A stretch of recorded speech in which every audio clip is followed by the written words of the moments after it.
industry since 1995.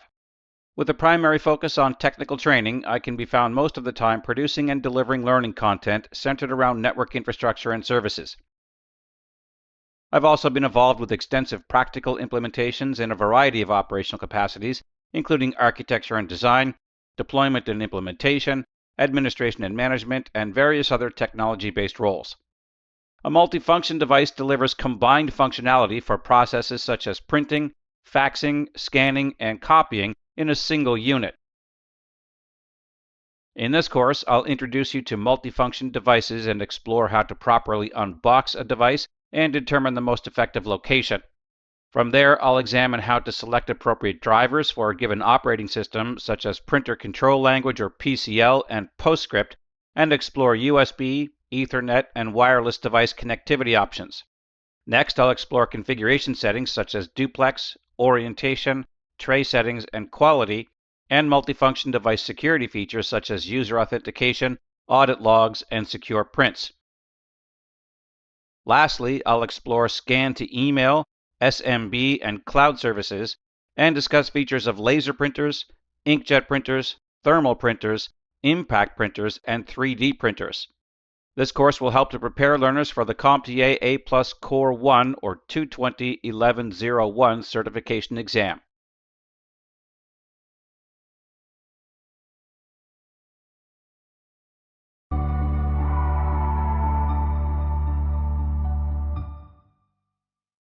For our first presentation of this course, we'll examine the multifunction devices, or what's commonly referred to as multifunction printers, although, of course, as the name indicates, they do more than just printing. But these devices are very commonly found in small office or home office environments, which is often referred to as SOHO, and in terms of the functionality, in most cases they will include a printer, a scanner, and possibly a fax, and it has the ability to network so that multiple users can access it without it needing to be installed locally on any particular system. For example, it could just connect to the network with a standard Ethernet cable and have an IP address. Now, multifunction devices can offer several advantages, including being small and portable, which in turn makes them very suitable to SOHO environments. And in most cases, they're very cost-effective because you don't have to buy multiple devices. Everything is included in the single device, and these days the prices generally aren't overly high.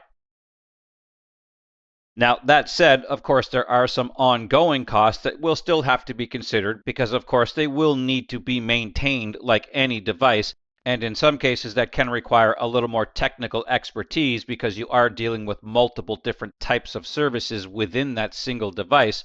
And of course, you have to determine whether or not any particular device meets the needs, or does it include a component that you don't need. For example, maybe you already have a dedicated device, such as a fax machine, that handles your faxing, so you wouldn't need that component in the multifunction device.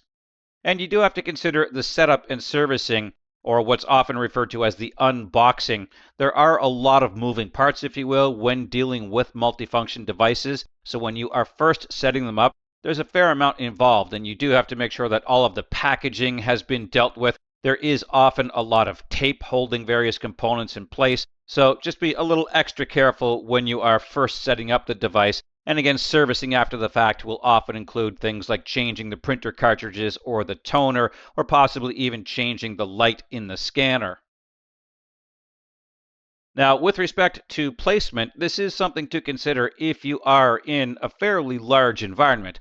Obviously, if it's just in the home, it's probably not that big a deal.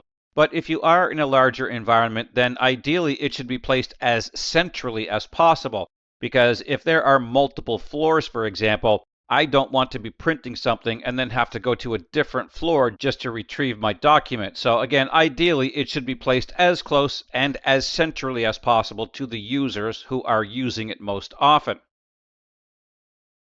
Then with respect to the driver, this certainly needs to be considered because in most cases, the driver is unique to the printer model. Now, that's not always the case. Sometimes manufacturers and vendors will create drivers that are suitable to several different devices, but again, in most cases, it is unique, and you need to ensure that that driver remains up to date. Now, again, this is probably something that might be looked after fairly automatically. In other words, the operating system itself might download updates if it's something that is certified by that operating system, or the software for the device might go out and check for updates automatically, but it might just tell you that an update is available, and it's up to you to actually install it. But in virtually every case, you should install the updated driver because it's usually a case whereby the vendor found a problem or an issue with the previous version and the update corrects that issue. And of course, you also have to be mindful of the operating system that you are using for that device because there would be different drivers for different operating systems. So for just about every device, you would find that there would be a driver for Windows or a driver for Mac or a driver for Linux. And then finally, there are some other key setting considerations, particularly with respect to the printer aspect. So you might need to be mindful of whether it supports duplex printing versus collating, which is printing on both sides and or sorting the pages, whether it has portrait versus landscape orientation, although I will say that is usually a feature of the operating system and or the driver. It's probably not a matter of the device itself. It would just be a setting in your operating system. And of course, the printer quality. If, for example, you're looking to print photographs, then you would specifically want one that indicates it can provide that level of quality. And of course, there could be other key considerations, such as whether or not it's wireless, but ultimately, it's just a matter of making sure that it has all of the features that you need. But in most cases, a multifunction device is a very good option, particularly for the home environment or the small office environment.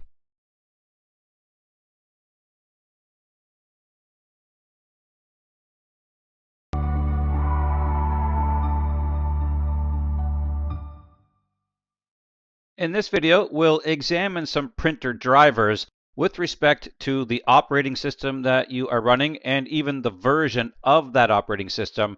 But I do want to point out very early here that this doesn't really refer to the driver that you would receive from the vendor and then install into the operating system when you are installing the printer.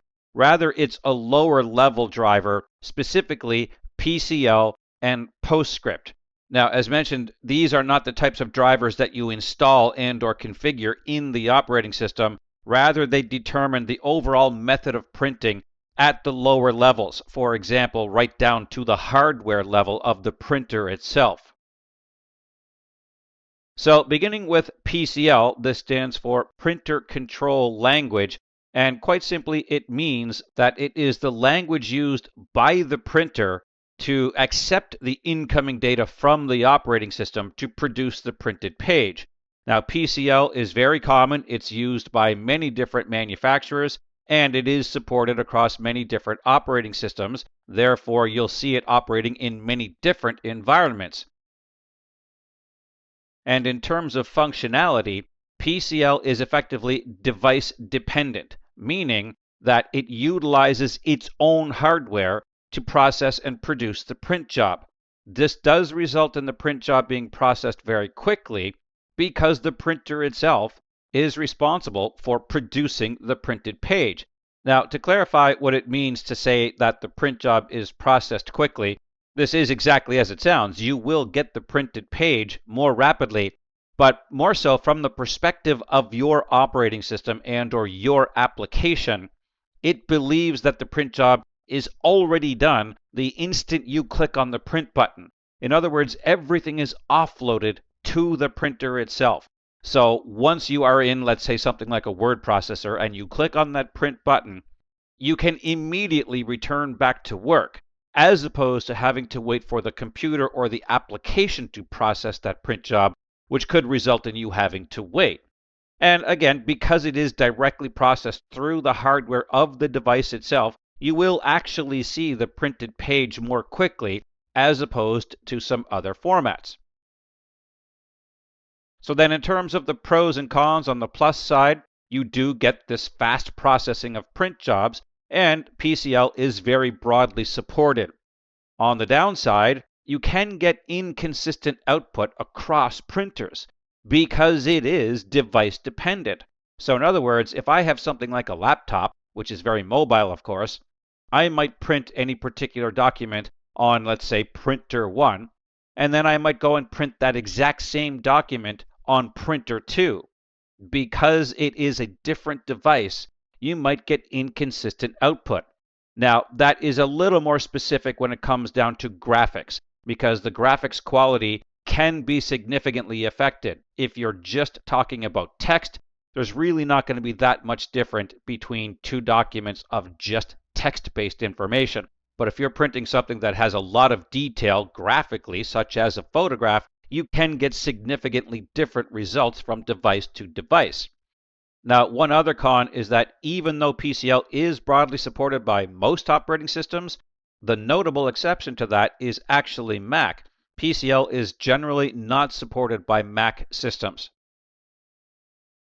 So that brings us to the PostScript method, which is just another printing language. Again, it simply means that the printer accepts the incoming data from the computer, then uses its own language, if you will, to create the page. Both PostScript and PCL, in fact, are known as printer description languages, or PDLs. So both of them are languages used by printers to accept incoming data from the operating system and process that information into a printed page. But PostScript is also used by various printer manufacturers, and of note, it is more commonly found in Mac environments because PostScript is fully supported by Mac. Now, in terms of how PostScript works, it is device independent. So in that regard, it's the exact opposite of PCL. In other words, it does not utilize the printer hardware to process the document. This can result in more consistent processing, again, particularly for graphics pages. And with respect to graphics, it can produce higher quality than PCL. Now again, there are pros and cons of both. So on the plus side for PostScript, you do get this better detail in most cases when dealing with graphics. It will be generally more consistent across devices because it is not dependent on the device. It's more dependent on the operating system and the application, and it is supported on Macs. On the downside, because it is not utilizing the hardware of the printer itself, it typically results in slower processing. It's not as broadly supported as PCL, and quite simply can require more resources from the computer itself because, again, it's not utilizing the device of the hardware. So there's always a little bit of a trade-off, of course. When you do want increased performance and/or better quality, the primary sacrifice is speed and the resources required from your computer. But that always comes down to just weighing those cons against the pros to decide which is best for you. There's no single answer that's always best for everyone. So generally, it's just a matter of considering both options and trying to make the best decision for your needs.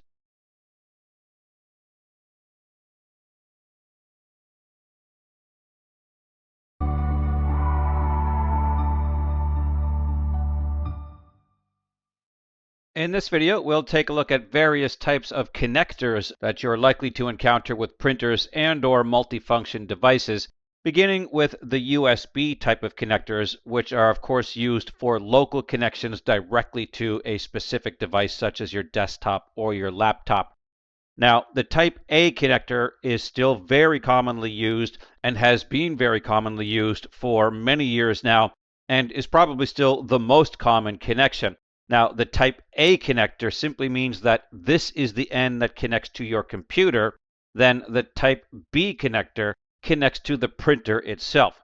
Now, if you have a newer computer and/or a newer printer, then there's a good chance you might encounter the Type C connector.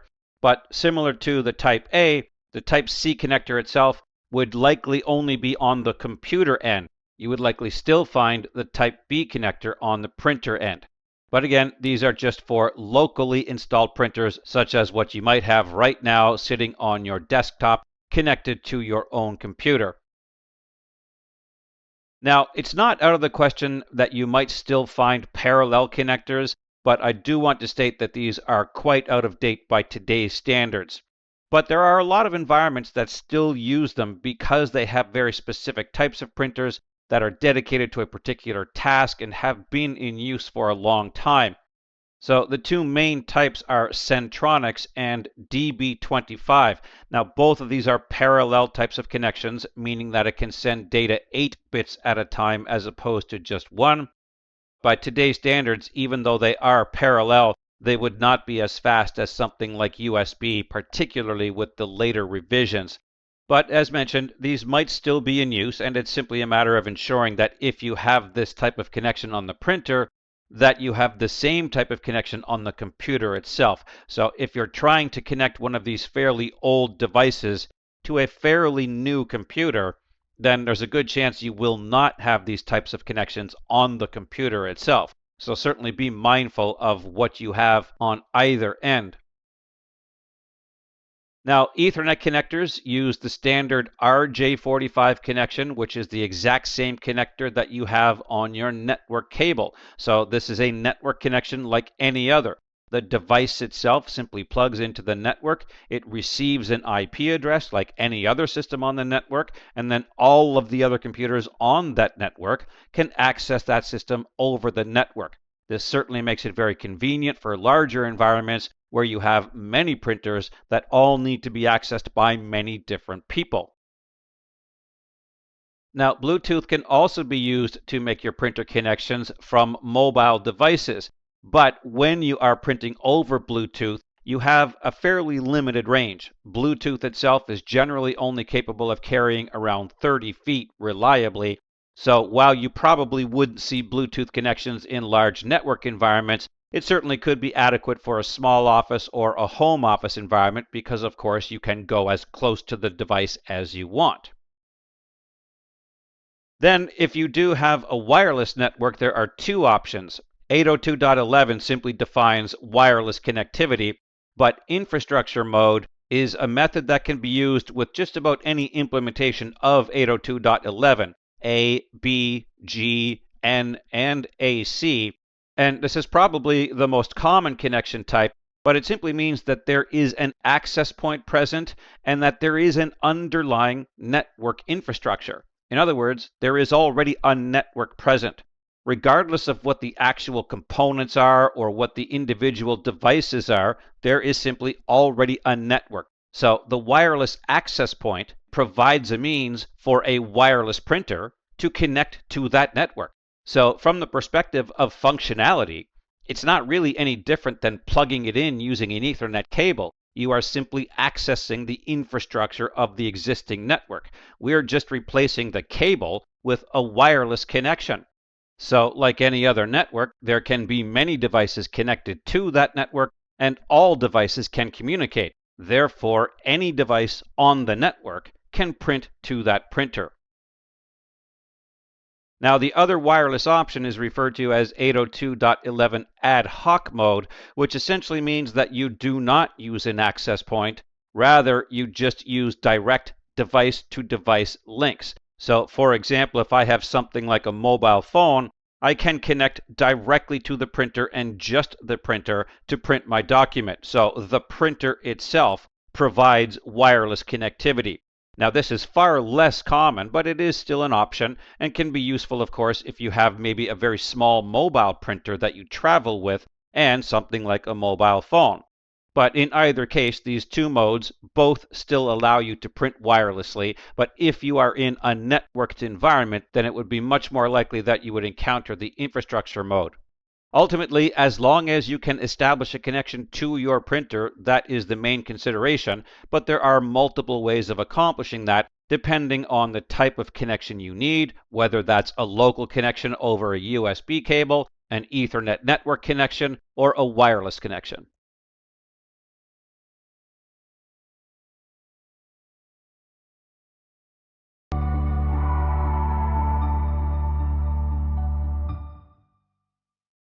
In this video, we'll take a look at implementing shared devices such as printers and/or multifunction devices through the implementation of a print server. Now, for starters, there are two primary implementations of a print server, and in the first example here, it is you would sort of think of as a network server. So what this essentially means is that the server itself does have control over the printer or the multifunction device, and then other users can submit their print jobs through that device. Now, I'll talk about that in greater detail in just a moment, but that is again sort of the network server, if you will, that controls the printer. The other option is that many other devices can include a print server component, including the printer itself, and in many cases, some wireless access points or Wi-Fi routers. So in those cases, you don't need to have something like a dedicated server, but the device providing the print server capabilities still performs the same tasks in that it allows other people to submit jobs through the print server. So with respect to a typical implementation, and I'll use the network server in this example, the printer or the multifunction device is usually installed on that system as a local printer. Now, that doesn't mean that the printer itself can't reside on the network like any other device. Rather, it means that the software to manage and control that printer, including the driver, is installed on the network server. So it behaves just like a locally installed device.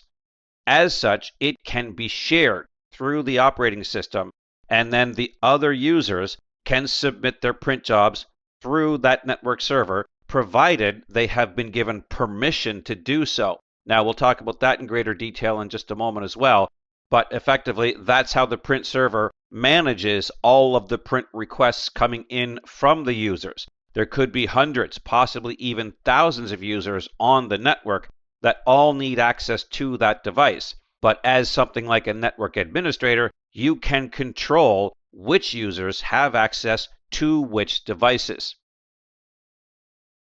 Now, the print server component, as mentioned, can be integrated into many different types of devices. So this typically means that it is built in to something like the printer itself, which allows users to print directly to the device through that device, and you can still have multiple users submitting their print jobs. The print server component also allows for job queuing, so that if there are multiple requests coming in, they can basically just be processed one at a time, and it also allows for job management, so that someone like an administrator can actually control the jobs that might be in the queue. For example, if I have submitted a one-page memo as a print job, but I happen to do it right behind someone who submitted a 50-page contract, then I can end up waiting a long time for my single document. So an administrator could actually move my job ahead of the larger one just to save a little bit of time. You could also delete jobs from the queue if they got stuck, or you could pause the entire queue to perform maintenance tasks such as reloading toner or adding paper. Now, with respect to sharing the device through the operating system, this does depend on which operating system you are using. Now, most operating systems will support sharing over the network simply by using the Transmission Control Protocol. This is the TCP of TCP/IP, and it simply means that the printer itself or the multifunction device resides on the network and it has an IP address. But there is still some kind of print server that controls and manages that device. So this is what I was talking about earlier when I said that you can share the device over the network. Once it is installed on the print server, then the operating system allows you to share it, and you can specify which users and groups are able to access it. But all of them can then simply submit their print jobs over the network. So it's simply a networked printer. If you're running Apple as your operating system, then sharing can be done using the Bonjour protocol and another option known as AirPrint, which is simply wireless printing for Apple. But you would need to make sure that the specific device supports these protocols. Not every device will, but again, that's just a matter of determining whether or not these protocols can be used. And I should mention that if they aren't supported, Apple certainly supports sharing over standard TCP/IP. So with respect to being able to share a device among multiple users, this does introduce data privacy considerations with respect to who is able to access the device and at what level. So what you need to do first is to define users and/or groups in your environment that will have the ability to submit print jobs. But it's not just a matter of submitting print jobs. Typically, you'll define standard users versus administrators, meaning that some people will be able to manage and control the print jobs, while others will simply be able to submit print jobs. This is referred to as setting the rights and/or the permissions. So in most cases, most standard users in the network environment are given the ability to submit print jobs to the printers. They can manage their own print jobs. In other words, if I submit a print job, I could delete my own job. But I typically cannot move my job ahead of someone else's. But an administrator could do that. So they have elevated permissions, if you will. They have the ability to control and manage jobs in the queue. Now, typically, any network administrator would have this ability, but you can define levels that are sort of in between, if you will. They would have higher permissions than just a standard user, but maybe not quite as high as a full network administrator. In some operating systems, they have groups known as print operators, which means that these members already have elevated permissions when it comes to managing printers, but they don't have any administrative capabilities over the rest of the network, so they can be defined simply to manage printers. For example, if you had maybe 1 or 2 users in each department who looked after all of the printers, then you might define those users as print administrators, while everyone else might just be a standard user. Now, this also does introduce some considerations for the print spooler, and the spooler really can be thought of as the queue, but the queue is simply just a waiting room, if you will, for all of the jobs that need to be processed, but they are represented as files. So the print spooler is a location where the print job is accepted, and then an output file is generated and sent to the print spooler, which is then processed as the print job. So since it is a file, it does get held in a folder, at least temporarily. So you need to ensure that if there's any sensitive information in any given print job, that it is deleted from the spooler after the print job has completed.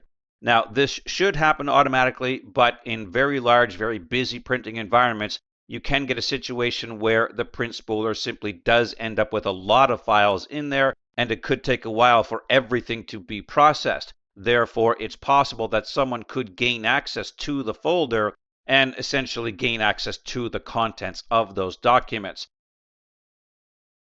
So if, for example, you have a Windows environment, you can navigate to My Computer on the server, then the C drive, then the Windows folder, then System32, Spool, and then you'll see the Printers folder, which represents that specific printer, because there could be more than one printer installed on that server, and you can simply delete all of the files.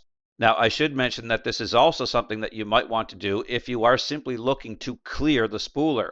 If, for example, the print queue has stalled, then you can delete all of the files and restart what's known as the spooler service on that server, and that should clear a stalled queue. So again, it's up to you in terms of how you implement a print server, but one way or another, doing so allows you to manage the print jobs from multiple users so that everyone can gain access to a single printing device.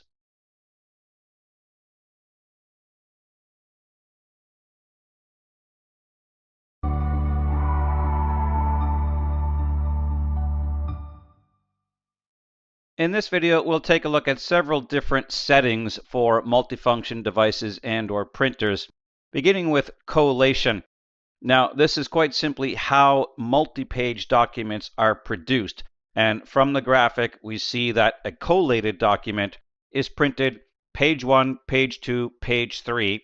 Then it goes to the next copy of that same document and once again produces page 1, page 2, page 3, and then it just keeps doing that. So again, in this example, if we select 3 copies of the 3-page document, of course we get 9 pages, but again, it's the sequence, the order of those pages.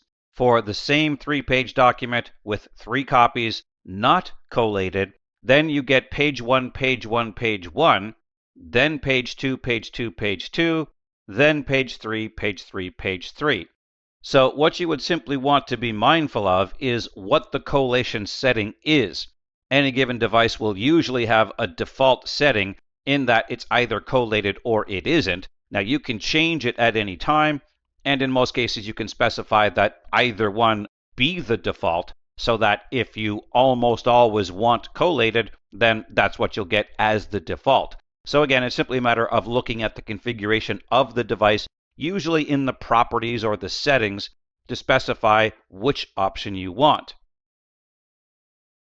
Now, another consideration is duplex printing, which is the ability to print on both sides of a single piece of paper.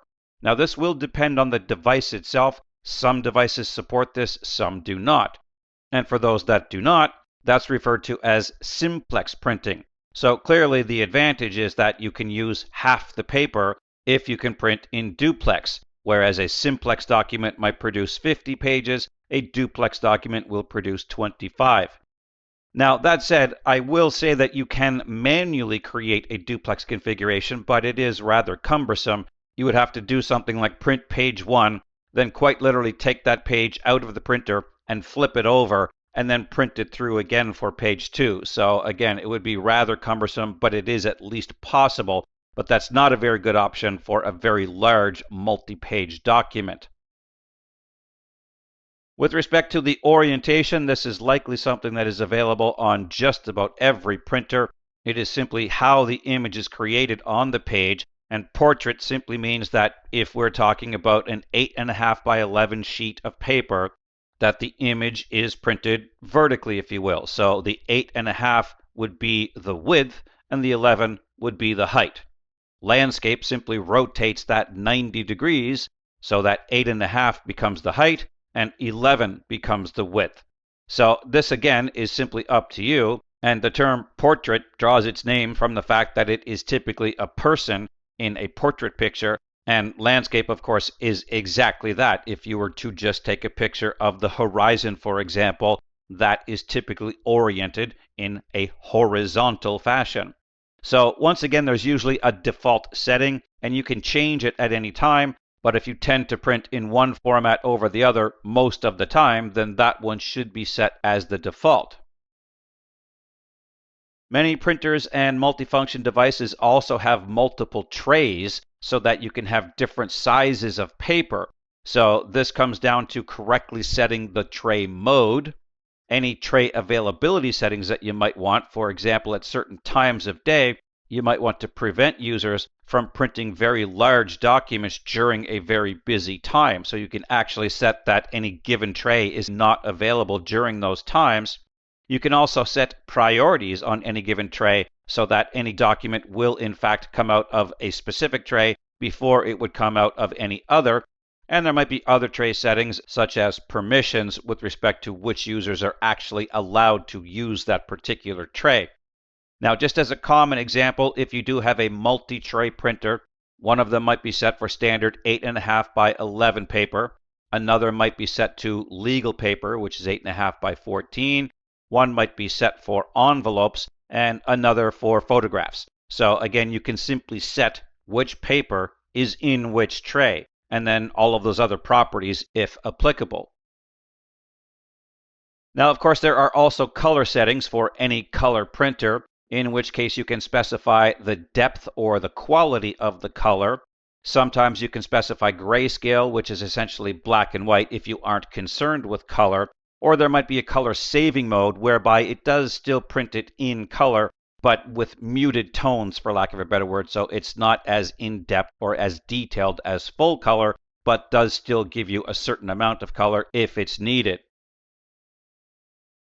And finally, the resolution setting refers to how clear the image will be, and you'll typically hear terms such as pixels per inch, but when it comes to printers, it's usually dots per inch, and the more pixels and/or dots you have per inch, the higher the quality will be. Then you also can specify a particular print medium. If, for example, we're talking about something like photographs, you can print them on standard paper, but they would look much better if they were printed specifically on photographic paper, which typically tends to have some kind of a glossy coating, which again enhances the overall resolution. Like any device, these and other settings are simply a matter of going into the configuration interface and familiarizing yourself with which options are available, and then of course setting them as per your preferences. And once again, if you have a very common format that you use most of the time, then that typically should be set as your default. But default settings can be overridden at any time, or they can even be changed at any time. It's just a matter of knowing what the configuration is and making sure you make the correct changes when appropriate.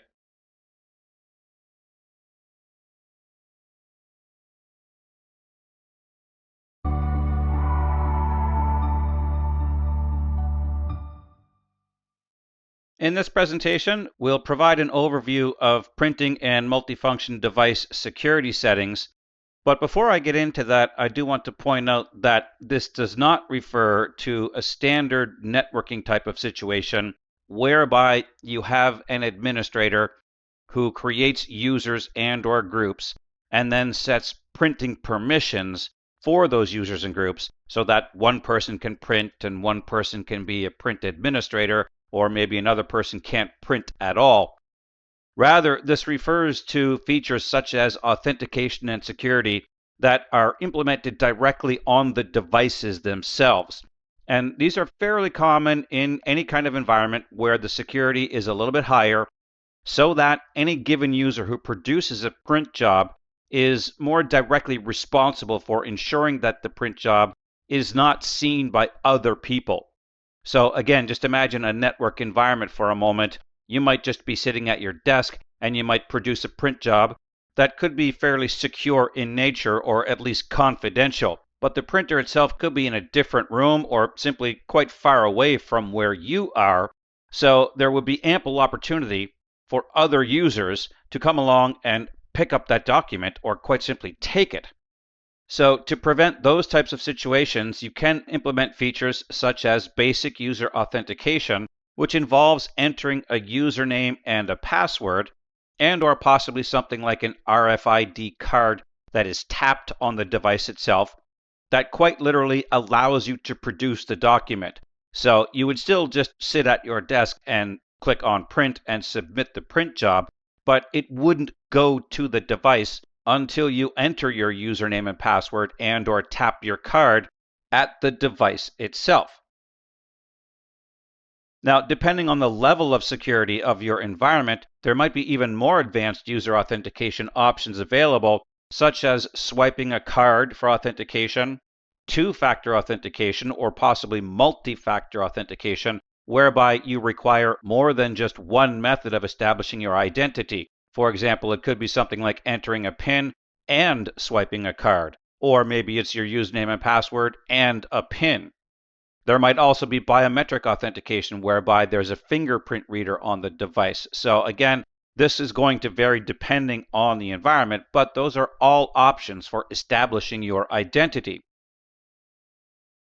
Another consideration then is audit logs and print reports. If there are a lot of jobs being submitted by a lot of users and they need to be tracked, then many devices can produce print job logs, which quite literally say that this user submitted this print job from this location using these credentials at this time. That's the idea behind logging, but then you could also generate reports that will summarize everything. For example, it might say X number of print jobs were submitted during this particular time to give you an idea as to when the really busy periods are, but it could also summarize which users are submitting those jobs.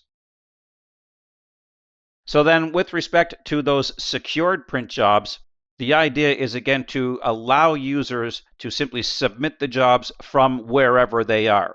They are then simply held and released, and that's what's referred to as a hold and release queue. And this avoids printing on unattended printers. So coming back to the example that I mentioned earlier, whereby you want to ensure that no one else picks up your document, it will simply sit in the queue until you, as the owner of that job, are present at the actual device. You quite literally enter your credentials and you wait there until that document is produced. Then you take it with you because, of course, it's your document and you don't want anyone else to see it. So this prevents data loss. And finally, if you do need to implement any of these features, it is something that you will have to ensure is configured through the device itself. Now, there will be some kind of management software that will allow you to configure all this, and you may be able to implement it across multiple devices if you have several. This is referred to as centralized device management. In other words, I can sit at a single console and create something like a policy which determines the settings across all of these devices, and then it deploys it to every device, which then implements the secure protocols across all of those devices to simply enable these features. So this is going to be dependent on the make and model of the device and, of course, the features that it supports. It's typically not something that you can configure in just something like your operating system. Okay, again, that's coming back to something like a standard networking environment where you have servers and client systems, and of course you have network administrators and standard users. But these types of features would not really be configurable through just the standard interface of a printer that is installed on a network server. These are more advanced security features that, again, will ultimately come down to the device itself and what it supports with respect to these security features.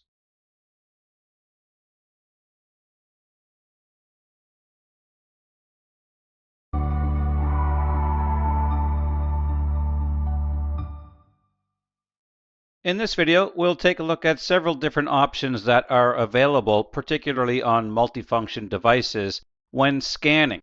Now, before we get into any of the specifics, of course, a scanner is used to simply take an actual hard copy or printed copy of a document and convert it into a digital format. So, if, for example, you just have your own scanner at home, when you scan the document, you simply specify what type of file you want to create from that document, and it just gets stored somewhere on your computer. But when you're in a networked environment, you can scan to several different types of locations and/or services. In other words, it doesn't just give you the option to scan to a document that sits on your computer. So, with respect to those services, we'll begin with scanning to email. Now, this quite literally scans the document and still produces the digital content, but immediately packages it, for lack of a better word, into an email as an attachment so that it can be sent directly to a recipient straight from the scanner. This basically just saves a few steps because, of course, you could scan it to your own local computer and then email the document. But in some cases, you don't want it emailed from your personal email account. Maybe it's coming from a more generic account, such as sales at your environment or careers at your environment.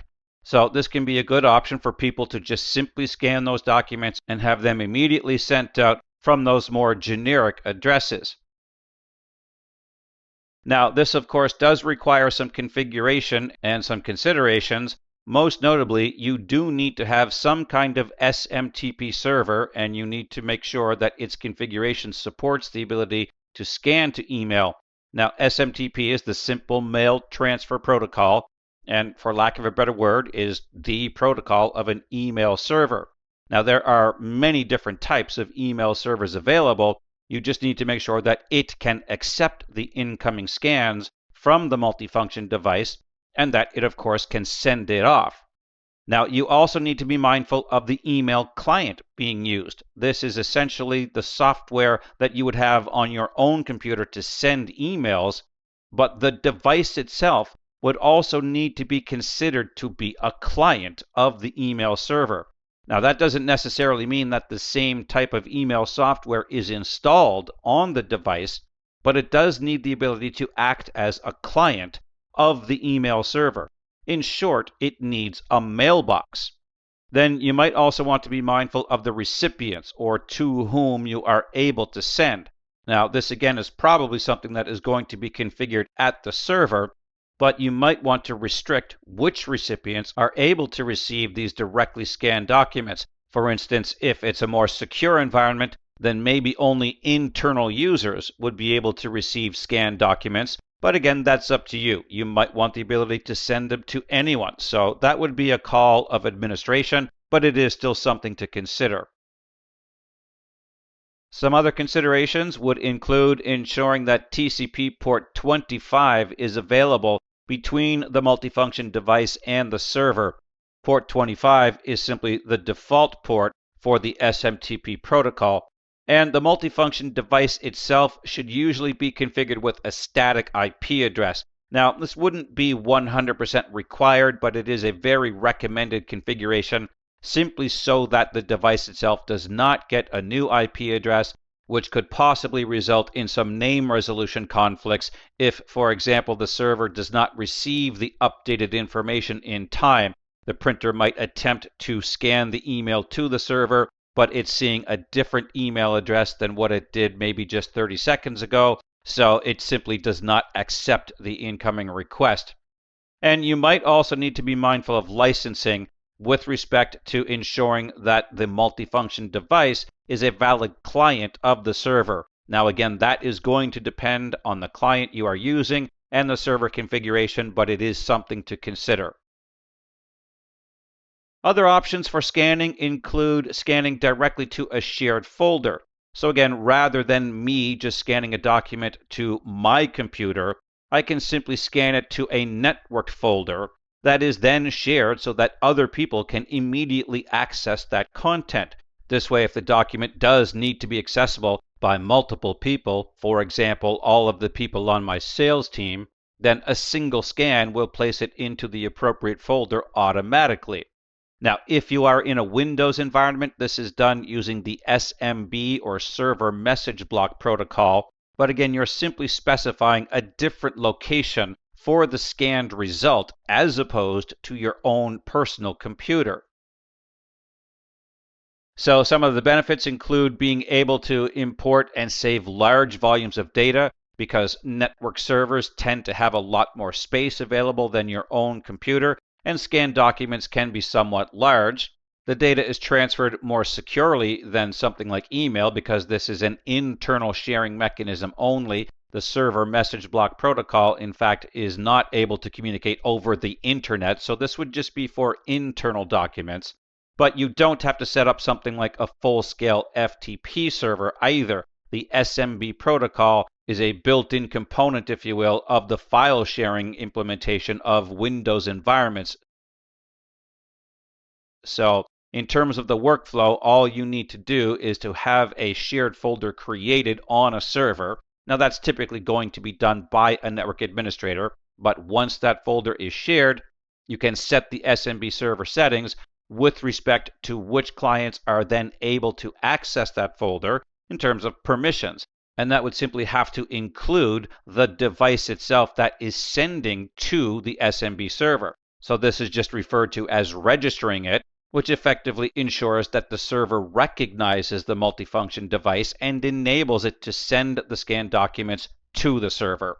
So again, most of this is going to be set up by a network administrator, but once it is in place, nothing really needs to be done by the users other than just scan the documents and possibly specify that they do want it sent to this particular folder as opposed to maybe a different folder or to email or possibly even a different location. So from the user's perspective, they simply have to decide where is this scanned document going. Lastly, you may also be able to scan directly to the cloud, and this certainly makes it very convenient because cloud-based documents are easily shareable and accessible really by anyone, anywhere.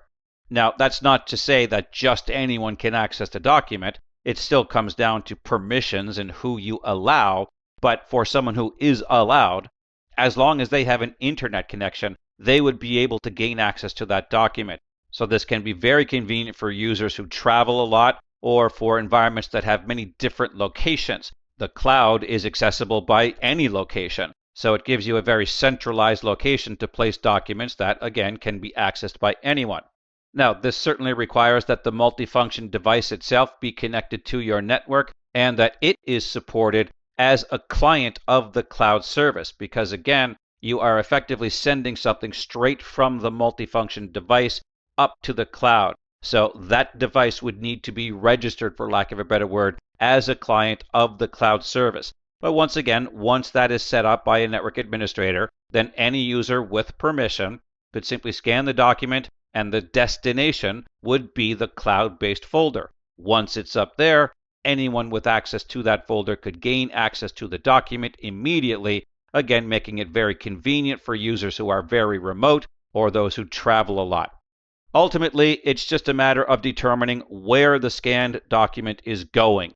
Every scanned document needs some kind of location, so it's either going to be something like your own personal computer, an email, a shared folder, or a cloud-based folder.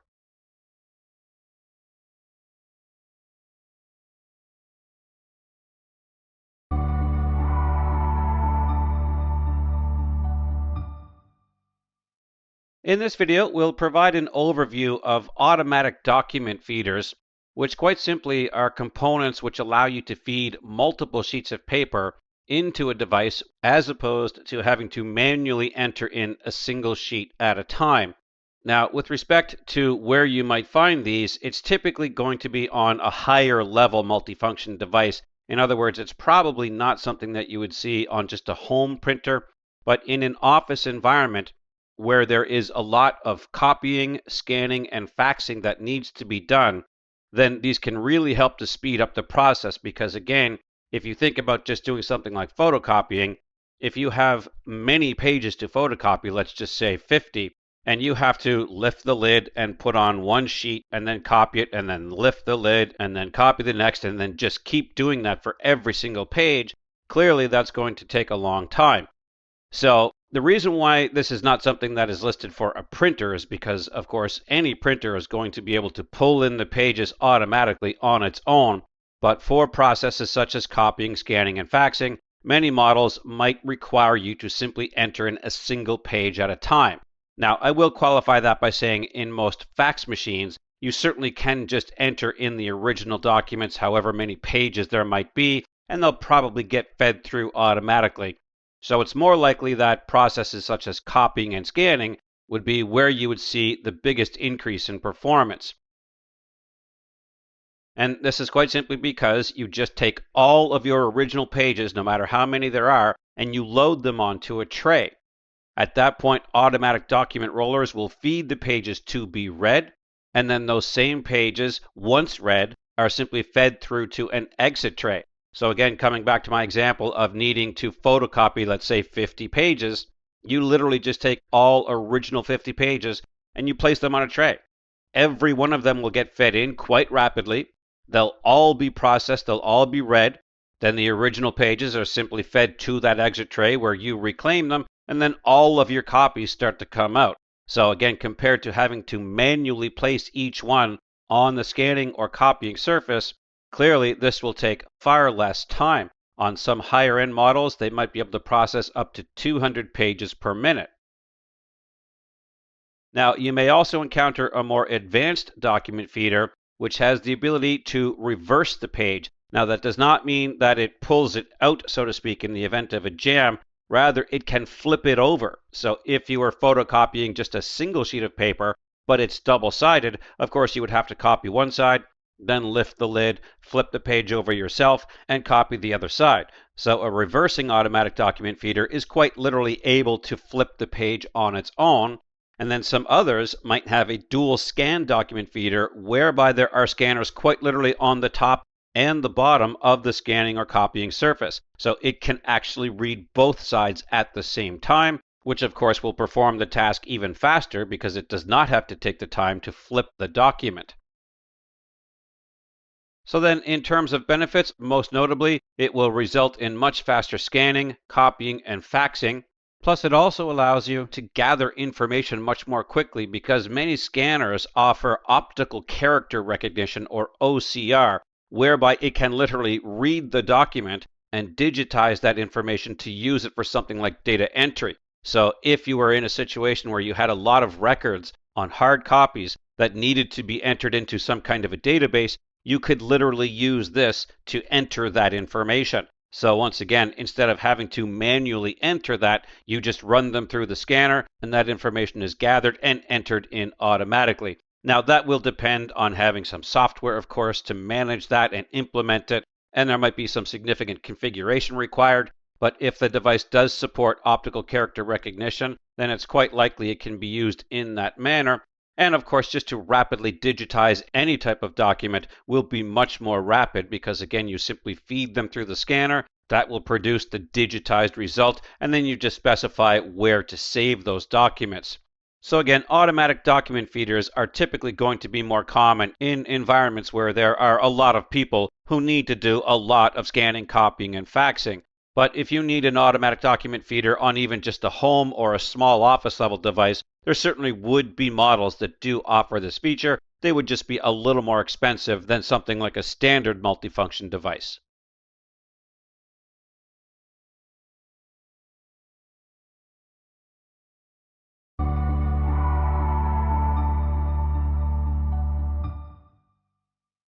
In this presentation, we'll examine many of the physical components that are involved with producing a laser printed image, as well as some common maintenance tasks. So, beginning with the components, the primary component, if you will, is the imaging drum, which is a rotating round cylinder that is photosensitive, and the content to be printed is written onto the drum by shining a focused laser light onto it. But the imaging drum also receives a negative electrical charge from what's known as the corona wire. So, because there is an electrical charge on that drum, the toner is attracted to it. Now, the toner-coated roller is also negatively charged. So, since negative charges repel each other, the toner does not inherently transfer onto the imaging drum. But this is where the laser comes in. The laser is focused by a mirror onto the drum, and because the drum is photosensitive, wherever the laser strikes it, it discharges the drum. So the toner is now attracted to the areas that have been discharged, making those areas ready to transfer the toner to the paper. From that point, pickup rollers move the paper through the assembly, and another slight charge is applied to the paper itself, which then pulls the toner from the discharged areas of the imaging drum onto the paper. Then a fusing roller quite literally melts the toner to the paper and produces the finished page. As for maintenance, like inkjet printer cartridges will run out of ink, a toner cartridge will also run out of toner. But replacement is really just a matter of removing the old cartridge and installing a new one. So first, be sure to power down the unit and, if necessary, allow it to cool because the fusing roller can become quite hot, so it is possible to burn yourself. Then it's usually just a matter of opening a top or a front panel to access the existing cartridge. And most models have handles so you can easily grasp it and slide it right out. With the spent cartridge removed, simply install the new one and close up any access panels and of course turn the unit back on. Now, for a black and white printer, there will only be a single black toner cartridge, but for a color printer, you may have to repeat the process for each color. And I say you may have to because there are some models where all 4 primary color cartridges are combined into a single larger unit, but that will depend on the printer itself. Now, there are also maintenance kits that you can purchase to try to keep things running as effectively as possible. Although laser printers do tend to be more expensive than their inkjet counterparts, they're also much more serviceable, so you can generally get a longer lifespan from them. So these kits tend to include the additional components such as fusers, transfer rollers, feed rollers, pickup rollers, separation rollers, and separation pads. Essentially, they contain all of the replacement parts for those that tend to wear out most often in the original unit. Now, much like a vehicle, you can certainly just wait until any given component actually needs replacement before you swap it out. But also like vehicles, many models of laser printers will suggest that you replace certain components after X number of printed pages, whether any component is actually broken or not, simply to prevent more severe damage from occurring later on. Again, much like a mechanic will tell you that you should change your oil every X number of miles or kilometers. It's simply preventative maintenance to keep the unit as healthy as possible for as long as possible, because many high-level network printers especially can be quite expensive, so it simply makes sense to protect your investment. Now, you may also need calibration and diagnostics from time to time to ensure that the printing quality remains as high as possible, and also that the image remains consistent with that being displayed on the monitor. Now, that said, if there is some inconsistency between the printed page and the monitor, you shouldn't always assume that the problem is with the printer. It could be an issue with the monitor, but that would be less likely since monitors don't tend to have their settings changed all that often, but it's always something to consider. But typically most printers will come with diagnostic and/or calibration software to report on the status of the device and to troubleshoot or reconfigure it if necessary. Laser printers may also require periodic cleaning because the toner is a very fine powder that can tend to find its way into some of the other components, such as the corona wires, the toner guard, the paper feed rollers, and maybe even the fan vent. And with respect to the fan, they almost always become coated with regular dust. So, like anything, a little bit of housekeeping, so to speak, will also help to extend the lifespan of your unit.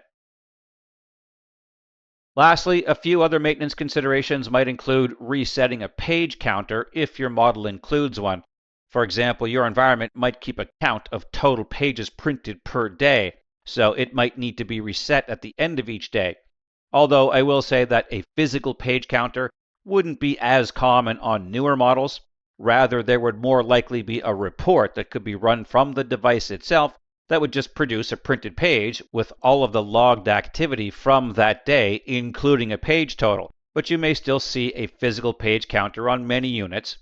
And you would likely also want to be able to print a test page directly from the device itself after performing maintenance to ensure that all components are working as expected.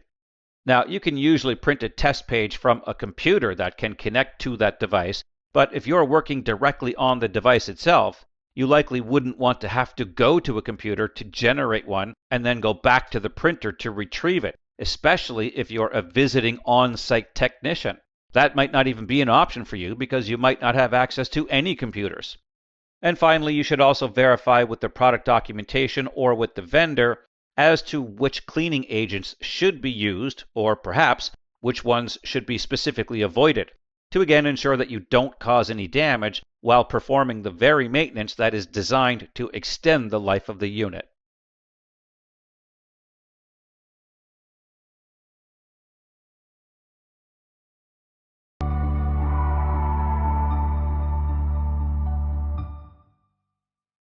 In this presentation, we'll examine some of the characteristics, components, and maintenance of inkjet printers, beginning with the two primary types, which are known as thermal bubble and piezoelectric.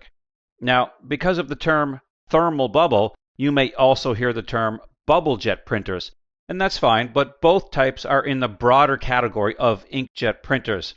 Now, thermal bubble is perhaps more common among Canon and HP printers, but Epson actually patented the piezoelectric method. But again, they're just two different methods of producing a printed page by spraying ink from a nozzle. With thermal bubble, a small amount of heat is applied to the ink, which causes gas to form, which in turn produces a small bubble, and that forces ink out of the nozzle. And the resulting vacuum created by that pulls more ink from the reservoir into the nozzle. But with piezoelectric, there is a small crystal that has an electric charge applied to it, and when electricity is applied to the crystal, it causes it to vibrate, and as it vibrates, it alternates between pushing ink out of the nozzle and pulling more in from the reservoir. Now, as for inkjet printer components, both types will include print heads, which actually produce the image on the page, ink cartridges, which are the reservoirs that hold all of the ink, a stepper motor which drives a belt, which in turn moves the print heads back and forth, and a stabilizer bar to make sure the print head movement is as stable as possible. Sometimes if you're doing a fairly demanding print job with a lot of graphics, for example, you might actually notice the device itself shaking a little bit from left to right as the print heads move. So the stabilizer bar, of course, can help to minimize that movement. Now, while components such as the ink cartridges are certainly replaceable, most other components of inkjet printers aren't as easily serviceable. And while some of them certainly can be serviced or replaced, in many cases you'll likely find that replacing the entire printer would be cheaper than attempting to service or replace just a few components. Now, with the thermal bubble method, there is a potential issue since the ink is continually and repeatedly heated and cooled, which can result in the printheads becoming clogged. But this depends on how often you actually use them. In short, the more you use the printer, the less likely the heads are to become clogged, because it's the lengthy periods of inactivity when the ink will tend to thicken up. So this is why you might have found from time to time that even after just having recently replaced a cartridge in your home printer, the quality starts to decline fairly rapidly because, of course, many of us at home might not use our printers at all for extended periods. So that amount of inactivity can simply reduce the lifespan of your cartridges. So it might seem somewhat counterintuitive, but the more you use them, the longer the lifespan you'll get. Now, that said, piezoelectric is not without its issues because the piezoelectric method uses a more continuous spray. They tend to use more ink than perhaps is necessary, depending on the type of image being printed. Most notably, this can occur with very detailed graphic print jobs such as photographs. But there can be scenarios where you just don't get as much of a lifespan out of the piezoelectric cartridges either. So to combat some of these issues, most models of either type will offer maintenance routines that allow you to clean the printheads, which might be something that you have to invoke manually, but in some cases the printer may detect that it's necessary and perform the process maybe before or after any given print job, which is why in some cases it might take several minutes to produce a print job. The printer may have detected that a cleaning needs to be done before a job is attempted, so you might have to wait for that to complete. Even that, however, can cause issues because the printheads themselves are very delicate, and the more use of any type that they're subjected to, cleaning included, the more likely it is that they may become damaged. But that said, cleaning is still a necessary and a recommended process in all inkjet models. Now, as mentioned earlier, inkjet printers aren't overly serviceable other than replacing ink cartridges and performing head cleanings, but there still are a few other maintenance tasks that can be performed, including print head alignments, which should typically be done each time new cartridges are installed. The alignment itself ensures that the movement of the paper is synchronized to the movement of the print head to improve clarity and prevent irregular patterns from appearing within the printed regions. For example, if you start noticing white or black lines appearing within the printed area of the page, this is likely due to an incorrect alignment. Now, you may also hear this referred to as printer calibration, and that in itself may also offer other diagnostic and/or maintenance tasks such as nozzle checks or perhaps roller checks to ensure that the paper is not being fed unevenly through the printer, but in most cases a head alignment or a calibration will refer to the same general process. But in terms of performing these tasks, with inkjet printers it isn't a matter of physically disassembling anything or cleaning or aligning anything manually. You simply invoke the process either through its software interface or perhaps through the built-in interface and menu system on the device itself. But from that point, everything is done internally by the device. So again, you simply invoke the process and let the device do the work. Now, that said, many models will also produce one or more test pages where you may have to verify through the interface which samples appear to be the clearest or the sharpest, or it may prompt you to scan the printed page if it's a multifunction device to ensure the best alignment. So, in short, don't go too far once you've invoked the alignment process because it will likely require your attention to complete. But certainly the most common maintenance task with inkjet printers is to replace the cartridges, and this process is usually fairly consistent among most models, and usually just involves opening the access panel, which is usually on the front or the top of the unit.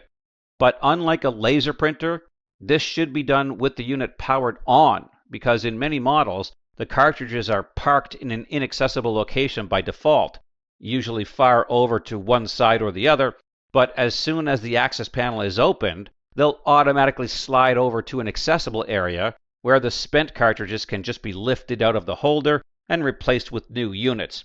There may be some kind of a release button or a lever that has to be pressed to remove them, but usually in those cases when the new units are installed, they'll often click down into place and automatically close those release buttons or levers. I should also add that in many models, once you have installed the new cartridges and closed up the access panel, it's likely that the printer will detect those new cartridges and either prompt you to perform an alignment, or in fact it might just do so automatically. But again, that will depend on the make and model. Finally, every so often, the paper will jam as it's being fed through the printer, which will either require you to manually remove it, or some units may come with an automatic feed option, whereby it simply spins the rollers to clear the jam. But in some cases, that may actually cause the paper to become more compressed or crumpled up inside the unit, so it may still require a bit of manual force to release the jam, or possibly even some level of disassembly in severe cases, but for most inkjet models, paper jams are relatively easy to clear. Ultimately, inkjet printers are very commonly used in many home environments as well as small offices, and with a little bit of regular maintenance, you should easily be able to get many years of service from a good quality unit. And even if they should fail prematurely, most units aren't particularly expensive, so even a full replacement is usually an acceptable solution.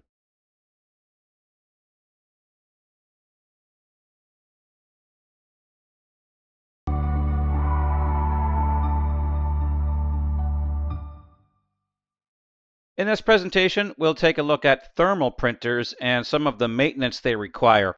Now, for starters, these types of printers are most likely to be encountered for very special purpose printing, most commonly at point-of-sale systems. You typically won't find thermal printers in use in standard office environments or in the home, although they may also be used to print out specific types of labels, such as shipping manifests. But for the most part, thermal printers make use of a heat-sensitive paper, meaning that wherever the paper itself is exposed to heat, it changes color. So the paper itself really is one of the key aspects of the thermal printing process because it has heat-sensitive pigments embedded within the paper that simply change color when exposed to heat.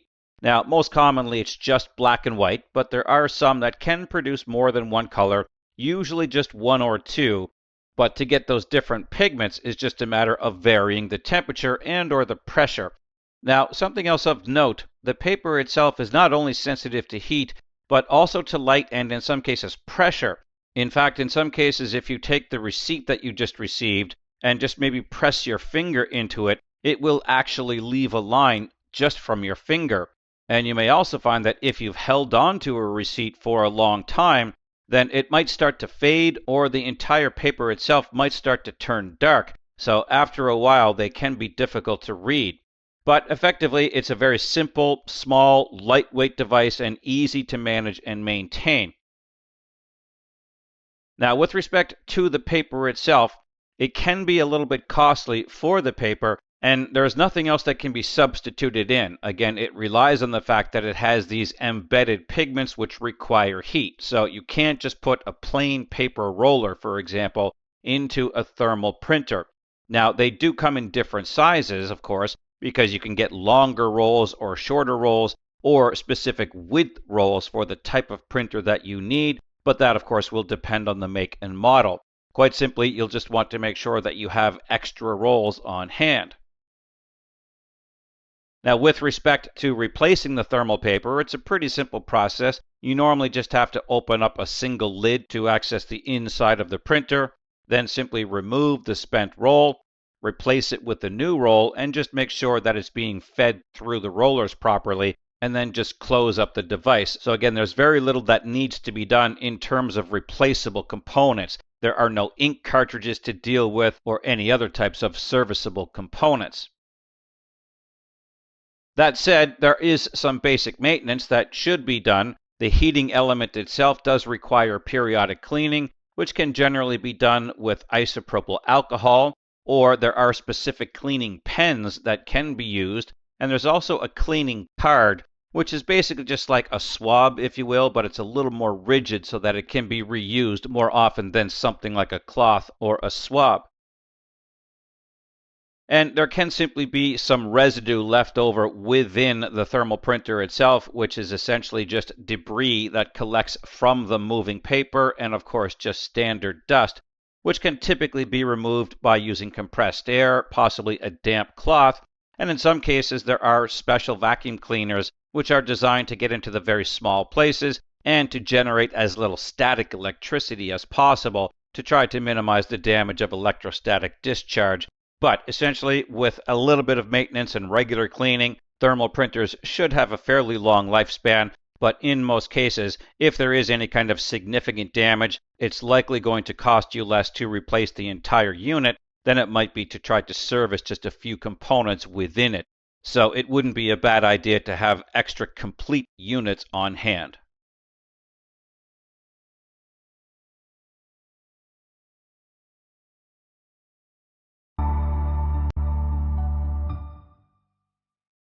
In this video, we'll take a look at impact printers along with some of their components and maintenance, beginning with some of the basic characteristics, including the fact that they are also often referred to as dot matrix printers because the image is quite literally formed from a series of dots, and this is done by pins that strike an ink-saturated ribbon against the paper.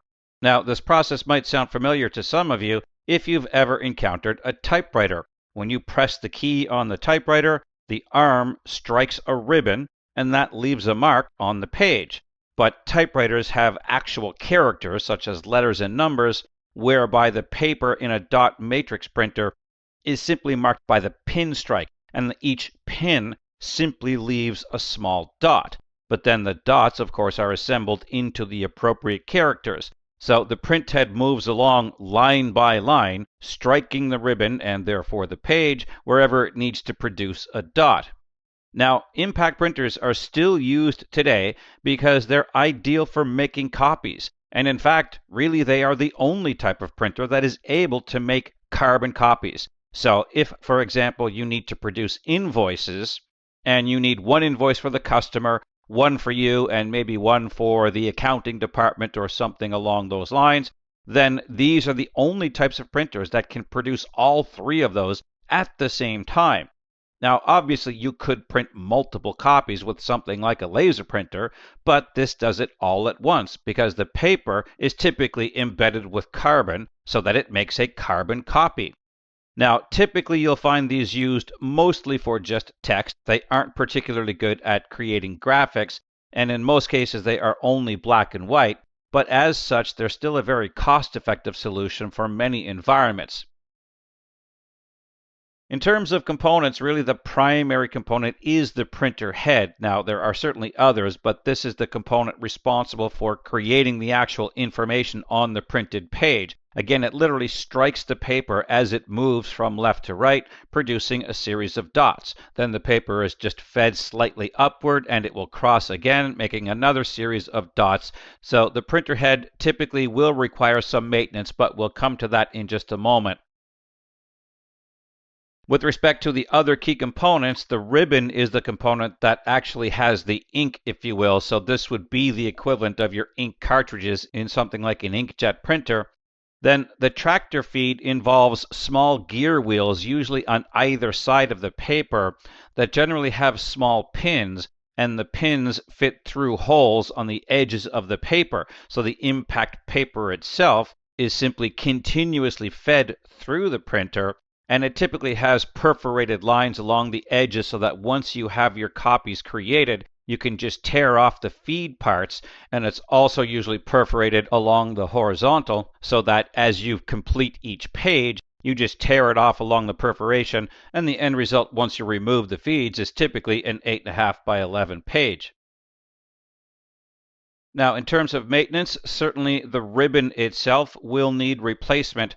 This is typically a long circular piece. In other words, it's not just one single strand of ribbon.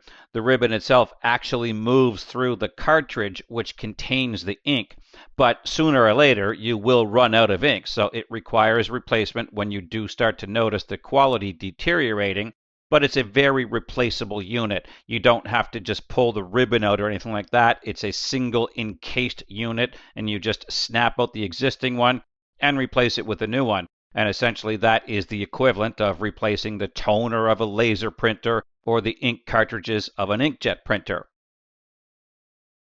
So then, as mentioned, the print head itself is also a replaceable unit. It is susceptible to wear and tear because it is quite literally striking the page every time it moves across, so it will eventually wear out.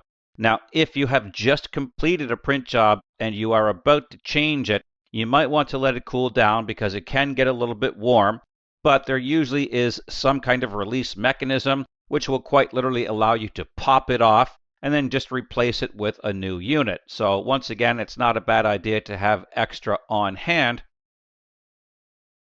And then lastly, of course, the paper itself will need to be changed. This usually comes in a very long, continuous piece of paper that comes out of a box, and this is referred to as tractor feed paper. And the box could be just about any size, but each page is folded in what's sometimes referred to as accordion feed. But all you do is take the first piece and pull it up into the printer and ensure that the holes line up perfectly to the feeder.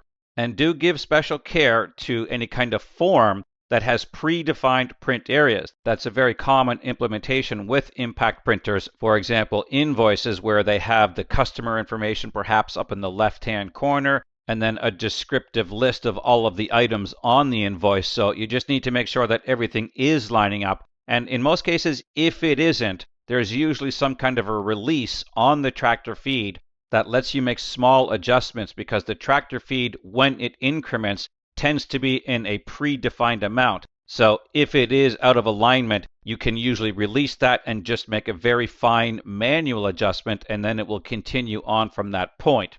Then you'll also just need to make sure that the paper feed itself is unobstructed. If the paper does get stuck on something, then it can easily tear along the perforations, but then you could at least just feed that torn section through the printer and then start again with the next page after the tear. But ideally, just make sure that everything is coming out very nicely and evenly and feeding through the printer as accurately as possible.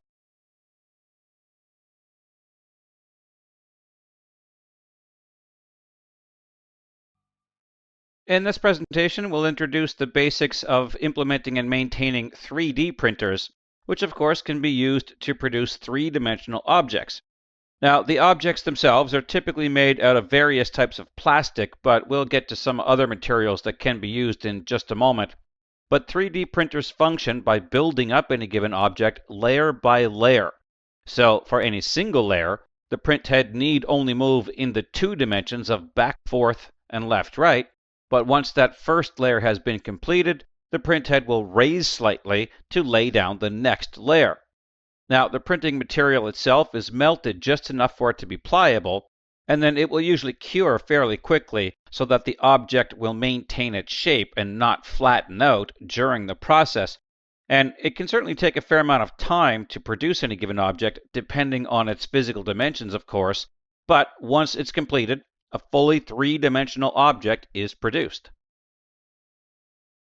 With respect to the key mechanical components, there is the print bed onto which the object is created, and in many cases there may also be a bed leveling mechanism which allows you to tilt the bed on an angle if desired, then to make sure it's perfectly level when reset. The filaments can be thought of as being analogous to the ink of something like an inkjet printer, in that the filament is the supply of the material used to actually create the object. Usually it's in the form of a wire-like material on a spool. Then there will be a plastic extruder and a nozzle.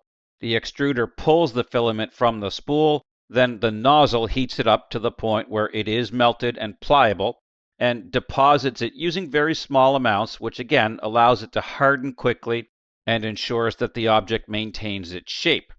Now, some units will also have thermal sensors to maintain constant and even temperatures, and some may have laser curing as well, so that as soon as the object is printed, lasers are used to alter the chemical composition, which can speed the curing process for when you need the object to be ready as quickly as possible. There may also be several cooling fans just to keep the components of the unit itself cool, and of course motion control motors to move the print heads. So, as mentioned earlier, there are several different types of material that can be used with 3D printers, including polylactic acid, or PLA, acrylonitrile butadiene styrene, or ABS, polyethylene terephthalate glycol, or PETG, high-impact polystyrene, or HIPS, and various metal composite material. Now, for all but the metal composites, most of the others, to most people, are effectively just different types of plastic.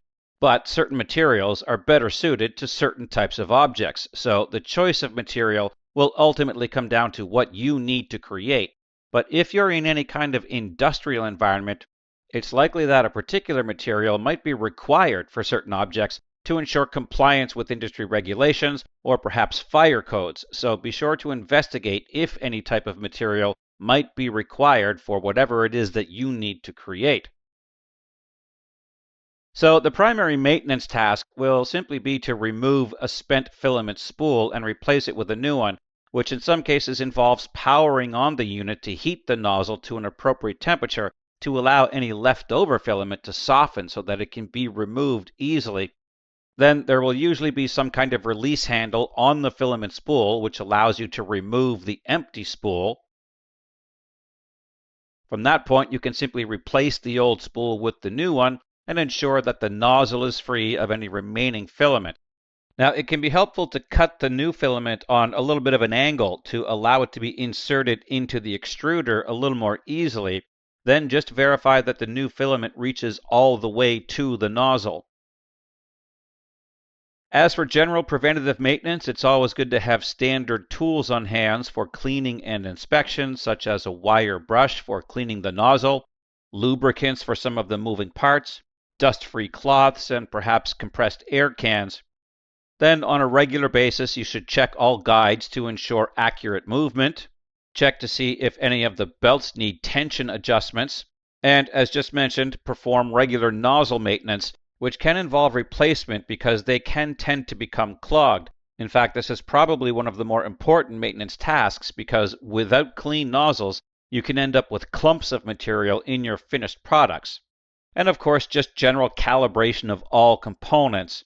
Now, depending on the make and model, many of these tasks may be done automatically or through the software interface of the device, but some may require manual adjustments, so it's important to familiarize yourself with these components in their default or optimal state so that you know the degree to which any given adjustment should be made. But the need to make adjustments might become evident in the quality of your print jobs, so it's also important to regularly monitor your results to ensure that you don't let a required maintenance task elevate to the point where it becomes a repair or a replacement.